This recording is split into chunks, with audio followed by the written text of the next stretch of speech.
We begin with a coroner's inquest into the shooting death of Thomas Jordan Addison. An inquest is an inquiry into the manner and cause of an individual's death. MTN's Margaret DeMarco was at the inquest today as the officers and witnesses testified about what took place on September 11th, 2017.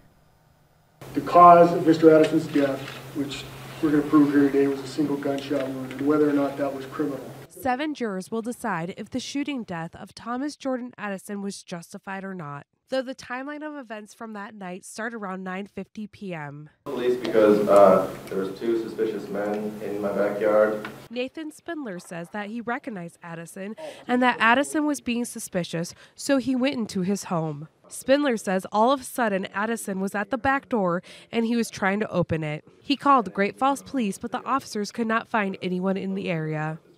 I didn't really feel comfortable, so I figured, told my mom, well, maybe I'll just go over to my aunt's house. After spending some time in his aunt's house, Spindler and his mom headed home. And I was turning off of 8th Avenue North to go on the 7th right here, right there, turning right.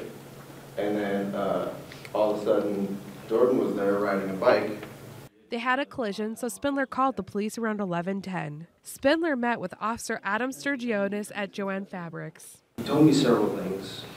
One of the main things he told me was that Jordan Addison was trying to rob him, and then he also told me that Mr. Addison had a gun. Sturgionis followed Spindler to his home, and that is when Spindler spotted Addison in the alley. Sturgionis made first contact with Addison near Spindler's garage. I looked directly behind him, and the back door to the residence was wide open. Sturgionis pulled his handcuffs out, and Addison ran from Sturgionis. During Sturgionis' testimony, emotions were high in the city chambers, and family members of Addison's broke down. You murdered him! You murdered him! Sturgionis went on to testify that Tad Kimmett came to help him with his investigation and soon followed on foot. The officers testified during the chase that Addison pulled something metallic from his pocket and said he had a gun. As soon as he had said that, I yelled gun, told Sturgionis that there was a gun and that we were being threatened with a gun at that point. The officers were telling Addison to show them his hands, but Addison kept yelling. Kimmett says Addison squared his body towards him, and Kimmett shot one round at Addison, but he missed. He still had his hand in his waistband, refusing to show me or to surrender. And what happened next?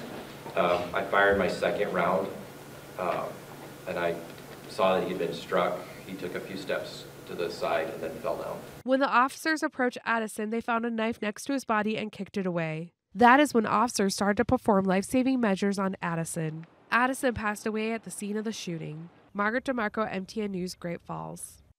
And the coroner's inquest continues tomorrow.